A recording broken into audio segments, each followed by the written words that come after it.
네, 안녕하십니까. 리차드양 양성입니다. 오늘이 5월 14일 금요일, 지금 현재 시각 오후 5시 20분 접어들고 있습니다.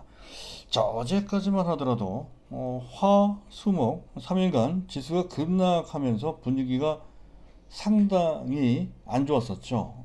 추가적으로 더 나빠질까봐 아주 걱정이 됐었던 암울한 그런 분위기였었던 건데, 자, 그러던 분위기가 단 하루 만에 미국 시장의 힘으로 반전이 됐다는 것이죠. 그런 것을 보면 마치 어떤 드라마를 보는 것 같습니다. 쇼를 보는 것 같이 반전이 나왔다는 건데, 자, 그만큼 주식시장이 그렇게 안정적인 시장이 아니라는 것이죠. 상당히 가변적인 시장이 바로 주식시장입니다. 따라서 그날그날의 시장 상황에 따라서 일일이 대응할 필요가 없다는 것이죠. 그것을 알 수도 없고요. 또 알 수 없으니만큼 거기에 일희, 일비 해서도 안 된다는 것을 잘 보여주는 그러한 모습이 최근 며칠간 나온 것 같습니다. 어찌됐든 이러한 반전은 상당히 의미가 있는 것으로 판단이 되는데, 그 의미는 국내 시장도 좀 있지만 일단 미국 시장에서 먼저 찾아봐야 될 것 같습니다. 뭔가 의미가 있다는 것이죠. 특히 여전히 물가는 고공행진을 하고 있습니다. 또 그와 관련돼서 항상 뒤따르는 조기 금리 인상, 또 자산 매입의 단계적 축소, 테이퍼링이라고 하죠. 전반적으로 출구 전략 내지 긴축이라고 표현을 하는데요. 자, 조기 긴축설이 계속 나오고 있는 그런 상황 속에서 뭐 이런 식으로 계속 가져가는 사단 난다라고 하는 아주 또 공포스러운 위기설까지 난무하는 그런 상황입니다. 그래서 그런 상황인데도 불구하고 간밤에 미국 증시를 보면, 자, 이런 것을 무마할 수 있는 어떤 특별한 그런 호재가 주어진 것도 아닌데도 불구하고, 자, 시장 자율적으로 반등이 나왔다라고 할 수가 있겠는데요. 그런 것을 보면 미국 시장 참가자들의 현재 심리 상태가 일단 물가와 관련돼서는 이렇게 보는 것 같습니다. 일시적 상승이라고 하는 인식이 어느 정도 이제 자리 잡히는 것 같고요.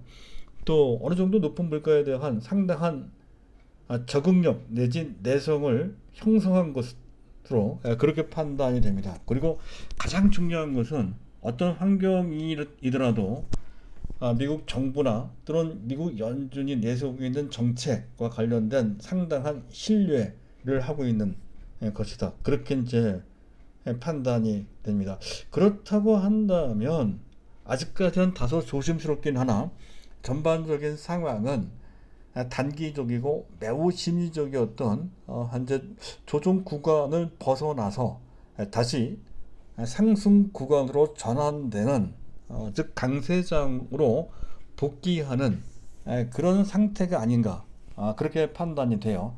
자, 이 점이 가장 중요하다 할 수가 있겠습니다. 종목에 대한 판단보다도 시장 자체에 대한 판단을 지금 이 시점에서 가장 먼저 판단하고 중요할 과제가 된다는 것이죠. 일단 그 점을 진단을 좀 해봐야 될 것 같고요.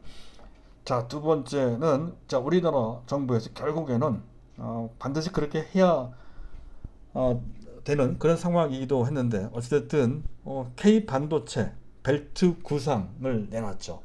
이 점도 상당히 의미가 좀 있겠습니다. 그래서 그것이 미치는 영향 및 관련된 종목들이 어떤 종목군들인지 전반적으로 스크린을 좀 해볼 필요가 있다는 것이고, 그리고 마지막으로 우리 종목에 대한 간단한 점검이 있을 건데요. 자, 그 중에서도 먼저 말씀드리고 싶은 것은 삼성 바이오로직스입니다. 이렇게 급등이 어려운 가운데서도 거의 100만 원 근처까지, 뭐 95만 원 정도 수준까지 올라와 있는데, 자, 어제는 화이자, 오늘은 모더나 백신을 위탁 생산 받을 수 있겠다, 할 수 있겠다 하는 기대감 때문에 이렇게 많이 올라왔다는 건데, 어차피 이 종목은 여기서 그칠 종목이 아니죠. 내년까지 본다면 100만 원은 훌쩍 넘어가 150만 원, 심지어는 200만 원까지도 가능하다라고 이제 말씀을 드리고 있는 바로 그 주인공인데요. 사실은 이 종목은 제가 유튜브를 맨 처음 시작했던 시기가 2019년도 11월 중순인데요. 그 당시 삼성전자 더불어서 두 번째로 소개해드렸던 종목이 삼성바이오로직스였었고요. 그때 당시 주가가 37, 8만 원대 당시였었습니다. 현재 보고 계신 화면에 있는 차트가 삼성바이오로직스 장기 차트인데요. 일봉 차트인데요. 2019년 11월 달 경에 그때 당시에 40만 원 이전에서 상당히 지루하게 옆으로 횡보했던 구간, 동그라미로 노란 바탕으로 그려놓은 바로 그 지역이 되겠는데요. 그렇게 답답하게 움직임에도 불구하고 계속 추천을 했던 기억이 납니다. 그리고 그 위에 올라갔지만 또 그게 순탄하지도 않았죠. 몇 번의 굴곡이 있었고 각각 동그라미에 있는 지역이 부분이 상당히 어려웠던 구간이었습니다. 그럼에도 불구하고 절대 팔지 말고 무조건 갖고 있어야 되고, 특히 많이 빠졌을 때는 안 갖고 계신 분들은 매수해야 된다라고 계속 추천했던 기억이 나는데요. 그 당시에 제가 맨 처음 추천했을 때 그 당시에 제가 목표했던 주가가 그때 유튜브 제목을 보신 분들은 아마 기억을 하실 겁니다. 100만 원 간다라고 표시를 했었거든요. 근데 그때 100만 원은 현재 한 3년 정도는 걸릴 것이다 이렇게 이제 봤던 건데, 3년도 채 지나기 전 한 1년 6개월 만에 1년 6개월 만에 이미 거의 와 있는 것 같습니다. 100만 원 근처로까지 올라왔다는 것이죠.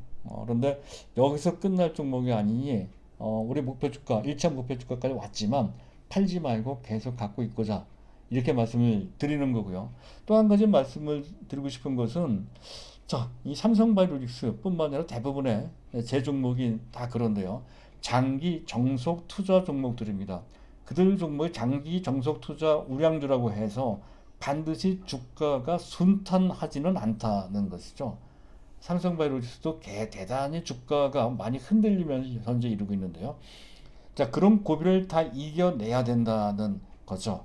그런 흐름에 잘 맞추지 못하시는 분들이 상당히 많습니다. 그런 분들이 투자 성향이 나쁜 것은 아니고요. 자기 성향이 그런 것이니까 거기에 맞는지 아닌지에 따라서 저하고 호흡을 같이 할지 아닌지를 잘 판단을 하셔야 될 겁니다. 저는 무조건 장기 정석 우량 투자만 하고 있습니다. 물론 중간중간에 중기, 단기 약간의 트레이딩을 현재 약간씩 집어넣고 있긴 하지만, 전체적인 기본적인 골격은 삼성전자를 중심으로 한 장기 정석 투자고요.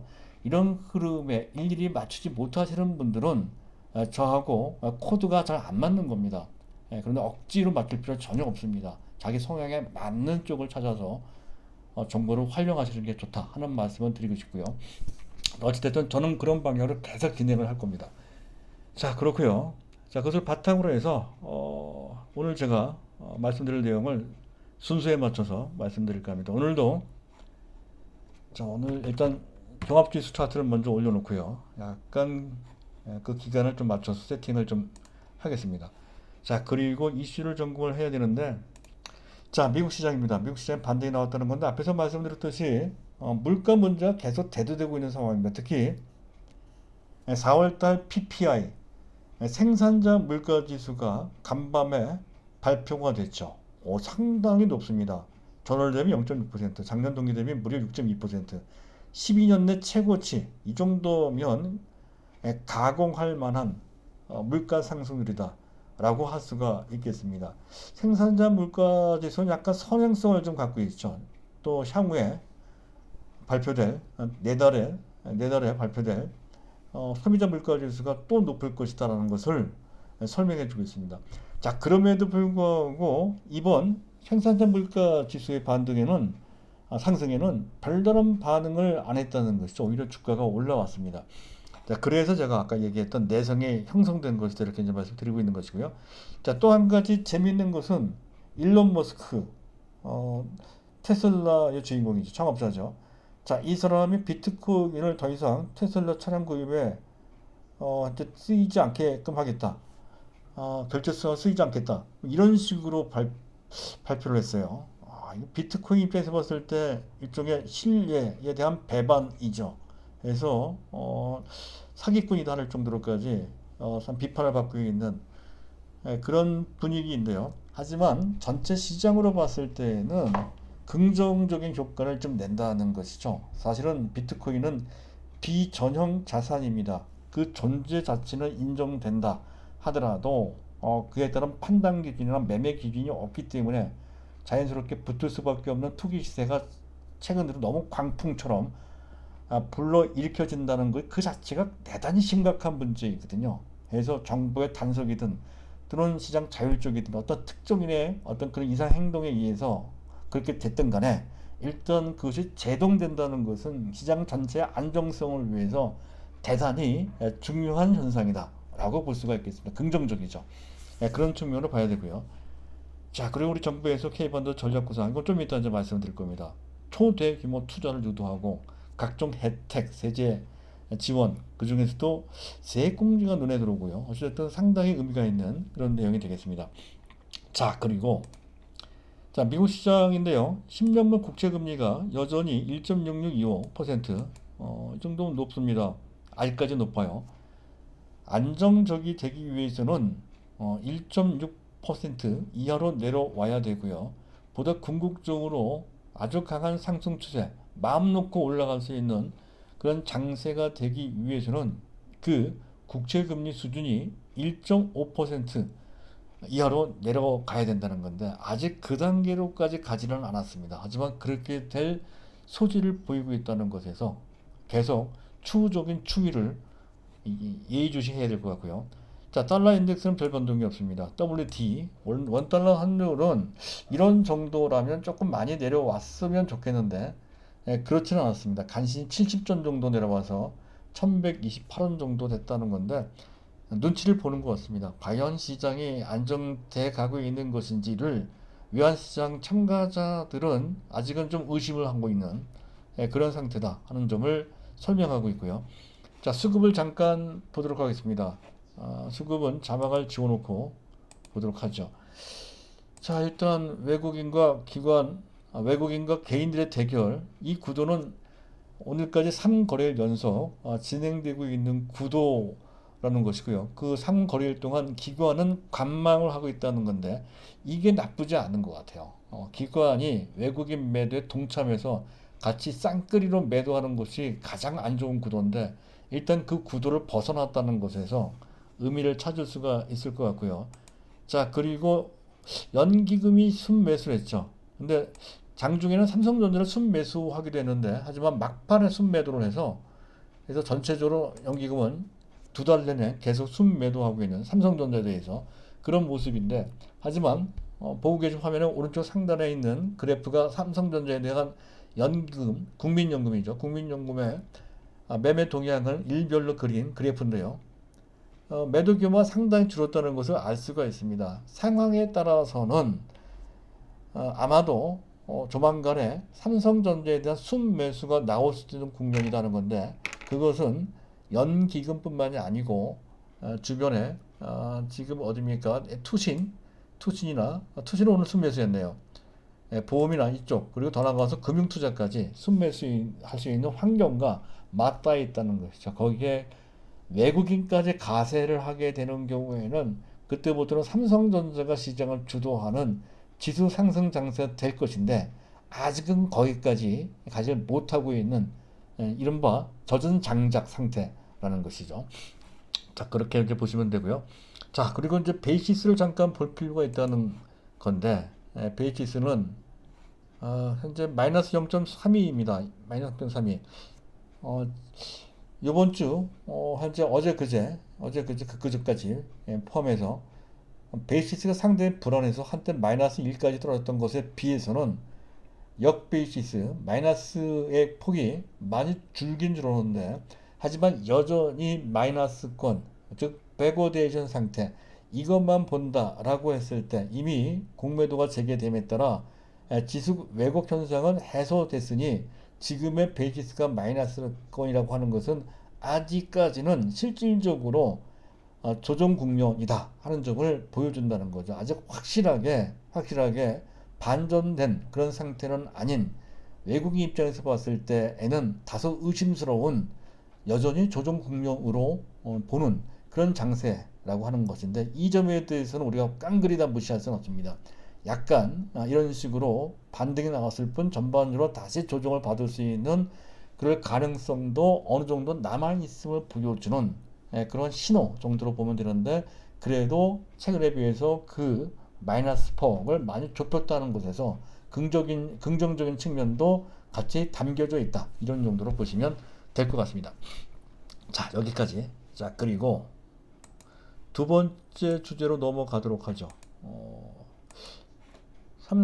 이왕이면 삼성전자 주가 차트를 올려놓고 보도록 하겠습니다. 계속 답답하고 하다가 이번 주 들어서 어제 8만 원이 깨지는 수준까지 나왔다는 건데, 오늘 일단은 8만 원을 간신히 회복하는 그런 모습을 보였습니다. 그리고 수급상으로도 다소 개선된 측면은 있지만, 하지만 외국인들은 아직까지는 순매도하고 있는 상황이라 삼성전자가 충분히 올라갈 수 있는 환경으로 볼 수는 없다는 것인데, 자, 그 반전을 기대해 볼 수 있는 것이 바로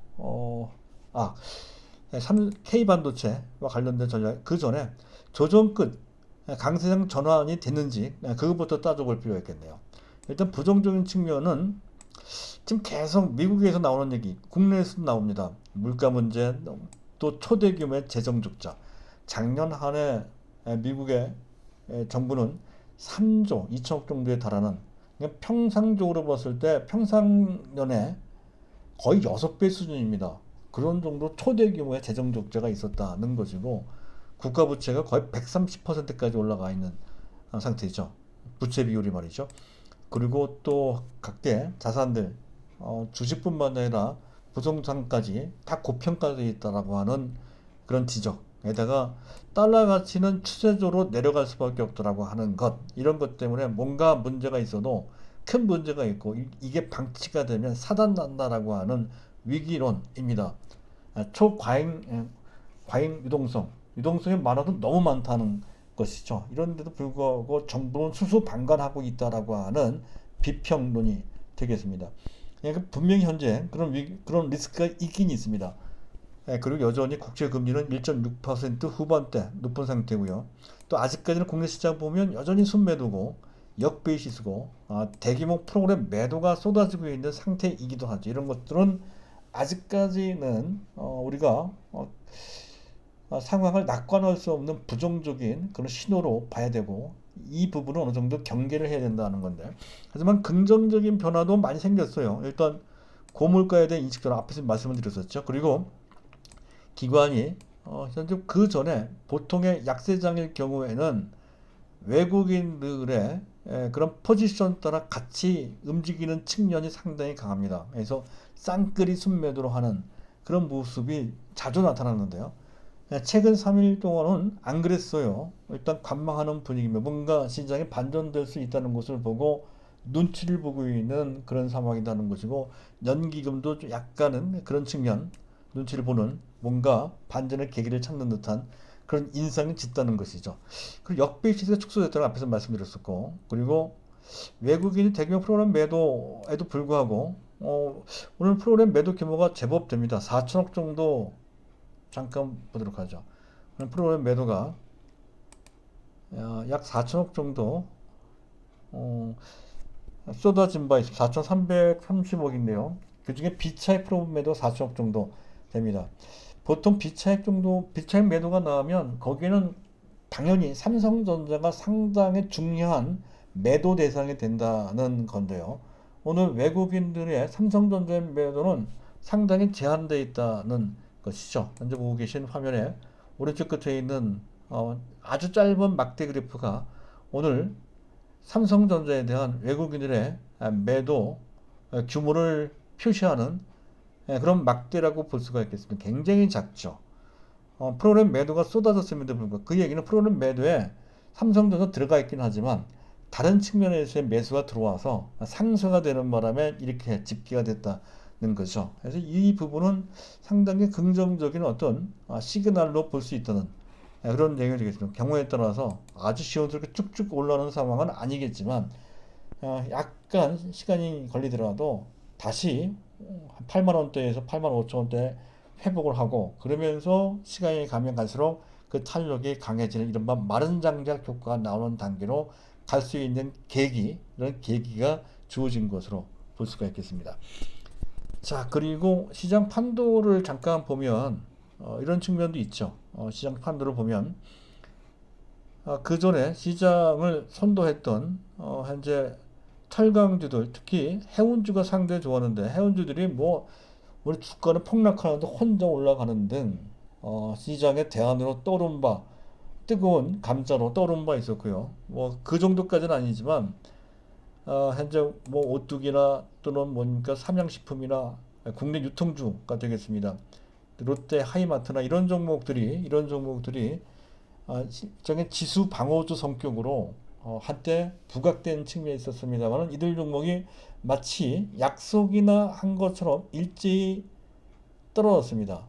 큰 폭으로 떨어진 것은 아니지만 현재 오늘 추가적인 강세를 보이지 못했다는 건데 어떤 특정 종목에 국한된 것이 아니라 전반적으로 그렇게 됐다는 것이죠. 시장의 판도가 다시 IT 대형주 또는 시가총액 최상위 종목으로 옮겨갈 수 있으니까 그에 따른 눈치를 보면서 그들을 매수했던 그 주체들이 약간 몸을 사리는 과정에서 나타난 현상이다 하는 것인데 이 부분은 시장의 판도 변화와 아주 밀접한 관계가 있는 그런 현상이다. 이렇게 볼 수가 있겠습니다. 그래서 지수가 올라가면 더욱더 시가총액 최상위 종목군들 또는 IT 대형주들이 힘을 낼 수 있는 판도가 형성될 가능성을 어느 정도 보여주는 그러한 모습이라고 할 수가 있겠습니다. 자, 그리고 여기서 우리 종목 중에 단기, 중기 관점에서 가장 만만하게, 마음 편하게 매수할 대상으로 추천드리고 싶은 종목이 있다고 제가 말씀드렸죠. 그 전에 말씀드린 종목은 조금 더 빠지긴 했는데 오히려 빠졌기 때문에 부담이 더 적어진 LG전자. LG전자는 거의 부담이 없죠. 차트상으로도 봤을 때 다중 저점에 위치해 있고요. 그리고 실적 좋고 그 전망도 밝다고 말씀을 드리고 있죠. 특히 실적은 현재 뭡니까? 현재 휴대폰 사업을 접었기 때문에 금년 2분기가 아니라 3분기 때부터 그 부분이 반영되면 더 좋아진 소지가 높은 데다가 또 VS 사업 부분도 현재 금년 아마 2분기, 이번 분기나 다음 분기부터 흑자 전환이 된다는 거죠. 내년부터 본격적인 레이스를 할 가능성이 상당히 큰 데다가 또 애플과 생산과 관련된 어떤 가능성도 있단 말이죠. 절대 저평가되어 있다는 측면에서 봤을 때 지금 현재 14만원대 주가는 상당히 매력적인 주가라는 것이고요. LG전자. 자, 그리고 이제 우리 금융지주가 있죠. 이거는 뭐 계속 말씀을 드렸습니다. PBR이 0.3배, PER은 5배가 채 안 되는 것 같아요. PER은요. 지금 뭡니까? EPS가 25,000원? 5배. 5배가 안 되죠. 4배 반 정도 되는 것 같네요. 굉장히 저렴합니다. 그리고 각종 펀더멘털이 계속 좋아지고 있는 데다가 중요한 것은 우리나라는 미국과는 또 별도로 현재 그 한국은행 주체로 아마도 금년 중 금리 인상할 가능성이 좀 있습니다. 그것과 관련돼서 부각될 소지가 상당히 높다는 것이죠. 그래서 우리 금융지주 목표 주가 15,000원. 자, 그리고 포스코가 약간 뭡니까? 갖고 계신 분들이 있을지도 모르겠는데요. 보이고요. 안 갖고 계신 분들은 단타거리로 원래는 장기 투자 종목인데 워낙 많이 올라갔기 때문에 지금 섣불리해서는 좀 곤란합니다. 그래서 단기로만 가능하고 손절가도 있다는 것이죠. 손절가는 자기 성향에 따라 약간 다르겠습니다만은 35만 원 정도, 36만 원 정도 봐야 될 것 같아요. 그런 정도를 보면서 판단을 해볼 수 있는 단기 트레이딩 대상으로 보시면 될 것 같고요. HMM은 말씀드렸죠. 이미 매도라고 말씀드린 바 있었고요. 자, 그리고 장기 정석 투자 대형주는 여전히 그대로입니다. 삼성전자 당연히 매수 보유. 그리고 네이버도 마찬가지. 안 갖고 계시면 무조건 매수해야 됩니다. LG화학도 마찬가지고요. 또 삼성바이오로직스는 매수하기 곤란합니다. 지금부터는요. 매수 곤란하고 다만 물량이 많으신 분들은 100만 원 타치하기 전에 한번 매도를 고려할 수는 있습니다. 그것만 약간 감안해서 약간 응용 전략으로 감안하시면 될 것 같고 기본적인 컨셉은 무조건 보유입니다. 무조건 보유. 물량이 많지 않으신 분들은 뭐 단기 매매에서 수익을 챙긴 거나 그런 어떤 트릭을 쓰지 마시고 이게 장기술이죠. 장기술 같은 거 부리지 마시고 무조건 갖고 계시면 된다 하는 것을 설명드리고 싶고요. 자, 현대차는 무조건 보입니다. 안 갖고 있으면 매수죠. 아주 적절한 대상이 된다. 이 현대차는 그 전부터 계속 말씀드렸으니까 오늘은 뭐 펀더멘털 설명이나 뭐 그런 것은 다 빼겠습니다. 자, 그리고 번외 종목으로 SKC가 있고요. SKC는 반드시 집어넣어야 돼요. 안 갖고 계신 분들은. 자, 그리고 하나솔루션. 제가 추천한 종목 중에 유일하게 재미없는 종목이 하나솔루션이죠. 별로 재미를 못 본 것 같습니다. 이 종목에 대해서는 어쨌든 현재 있는 물량 정도를 갖고 있어야 되고, 매수 타이밍은 서두를 필요가 없을 것 같아요. 실적은 좋은데 아직까지 유상증자 신주 물량 등의 부담이 있어서 더욱더 그런 것 같습니다. 그래서 이 하나솔루션은 매수를 서두르지 말고 현재 있는 물량 정도만 갖고 가자 하는 정도로 말씀드릴 수가 있겠습니다. 자, 그리고 이제 마지막으로 삼성전자와 관련된 K반도체 얘기인데요. 일단 배경이 진짜 중요하죠. 글로벌 반도체 전쟁은 마치 1950년대 당시 냉전 시대를 방불케 한다는 거죠. 미국은 반도체 회의를 두 번에 걸쳐서 거의 뭐 강압 수준으로 강하게 푸시를 하고 있는 형국이고, 인프라에 500억 달러, 하나로 55조 원, 그리고 투자를 한다고 그러죠. 또 40% 세액 공제. 중국도 나름대로 또 2025년도 자금률 70% 이게 지켜질려나 모르겠습니다만, 어쨌든 그런 정도로 상당히 강한 목표를 제시하면서 푸시하고 있는 형국이라는 것이죠. 그리고 각계 해당 주요 반도체 업체들 TSMC, 인텔, 마이크론 테크놀로지 등 초대 규모의 투자를 하는 등 아주 치열한 그런 경쟁을 하고 있는 상황 하에서 지금 한국이 가만히 있으면 안 된다라고 하는 거죠. 또 우리나라 반도체 위기론도 여기저기서 나오긴 형국이니 당연히 정부 차원에서 적극적인 어떤 정책 구상을 현재 제시할 수밖에 없는 그런 상황이다 하는 건데, 시의적으로 봤을 때 약간 늦은 감은 있지만 그래도 늦으나마 이런 정책 구상에 나와서 다행이다라고 할 수가 있겠습니다. 자, 내용을 보면 이런 거예요.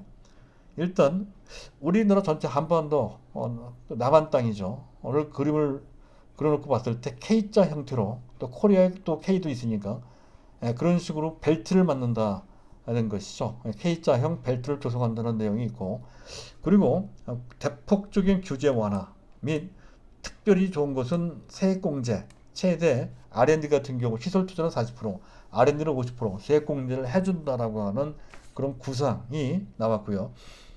그리고 각계 삼성전자나 SK하이닉스 등 SK그룹 차원에서 전폭적인 투자 확대를 한다는 건데, 이 부분이 의미가 있죠. 이전 2018년도인가요? 2019년도에 발표했던 133조 투자 비메모리 반도체 2030 133조 투자에서 38조를 더해 171조로 증액했다는 건데, 또 거기에 기본적으로 매년 메모리 반도체의 카펙스 부담도 카펙스도 있었죠. 매년 20 내지 30% 20조 내지 30조 정도를 투자했던 건데, 현재 매년 20조 정도로 어느 정도 세팅이 된 모양입니다.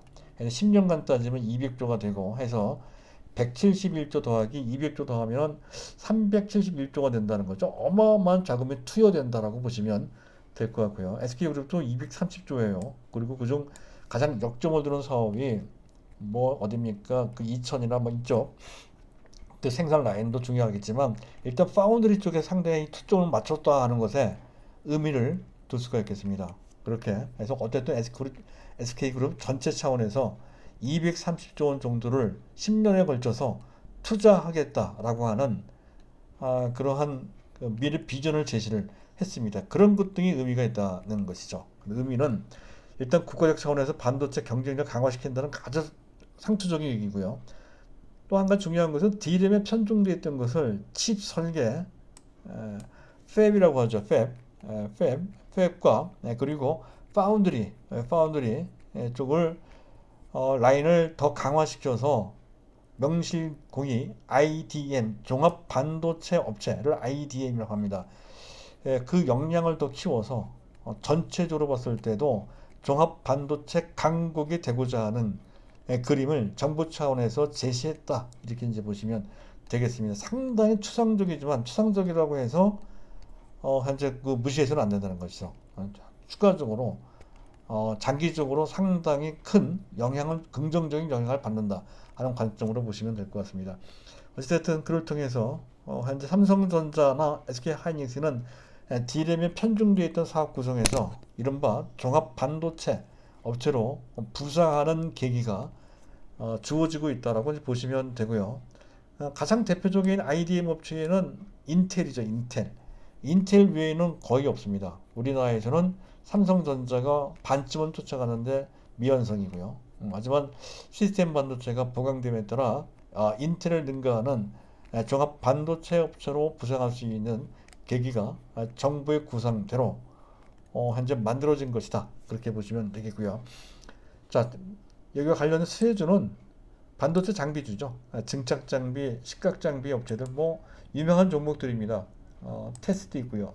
유진테크, 또 워닝 아이페이스 및 주성 엔지니어링 같은 종목에다가 식각 장비 쪽으로 PSK나 진공 장비 쪽으로 LT 비큐um, 기타 KC텍 같은 종목들, 이런 종목이 다 해당되는 종목들인데 종목 하나하나의 엄밀한 구분하기가 그렇게 쉽지가 않습니다. 그래서 일반적으로 가장 평범한 종목으로서 워닝 IPS 정도가 있고요. 그리고 제가 설명드리고 있는 PSK 같은 종목이 괜찮습니다. 그리고 후공정 쪽이 특히 패키징과 테스트 쪽인데요. 그래서 그 전부터 계속 말씀드렸던 테스나 여전히 이번에 맥업 치지 못했던 약세 국면을 보였다 하는 건데, 오히려 안 갖고 계신 분들은 매수 타이밍이 된다는 것이고요. 그리고 소재 업체 중에서는 다른 것도 많겠지만 동진 세미캠 정도가 좋습니다. 여전히 최근 몇 개월 동안 거의 뭐 금년 내내 주가는 횡보도 못하고 하락 추세를 보이고 있는 상황인데, 이것은 펀더멘털에 어떤 큰 훼손이 있어서 그런 것은 전혀 아니죠. 삼성전자가 못 가는 게 그 영향을 받아서 동진 세미캠이든 또는 테스나 등 관련된 종목들이 못 간다 뿐이고요. 삼성전자가 힘을 받으면 이들 종목은 자연스럽게 올라가게끔 돼 있다 하는 것을 고려해서 적당한 비중으로 보유하는 것인데, 단기적으로 속도를 낸다 하는 측면에서 봤을 때에는 단기, 중기 트레이딩 관점에서 봤을 때는 그전에 한번 소개시켜 드렸던 하나마이크론, 이 종목의 맥점이 있는 것 같습니다. 이 종목이 특히 차량용 반도체와 관련돼서 어떤 그 모멘텀이 있다는 것이죠. 차량용 반도체 초고속 충전 IC를 개발한 게 있죠. 이를 통해서 특히 어딥니까? NXP에도 공급하고 있고요. 또 삼성전자 갤럭시에도 그 칩이 공급되고 있다는 거죠. 그래서 그런 모멘텀까지 있어서 종합 패키징 기술과 그 환경이 좋은 데다가 자회사를 통해서 그러한 초고속 충전 IC를 공급할 수 있는 좀 모멘텀, 이런 것이 공이작용이 되며 탄력에 나올 소지가 있다는 건데, 단기 트레이딩 할 때에는 항상 손절가를 정해놓고 해야 됩니다. 단기 트레이딩 할 때. 그런 관점으로 또 주가 약간 높기 때문에 약간은 어느 정도 경계를 하면서 그런 정도의 단기 매매 대상으로, 물론 장기적으로 가도 될 거는 같아요, 이 종목은. 근데 다른 종목들이 있기 때문에 우리 입장에서 봤을 때 일단 단기 트레이딩을 권해드리는 것 뿐입니다. 자, 이런 점을 고려해서 시장에 잘 대응을 해보시기 바랍니다. 자, 오늘은 여기까지입니다. 감사합니다.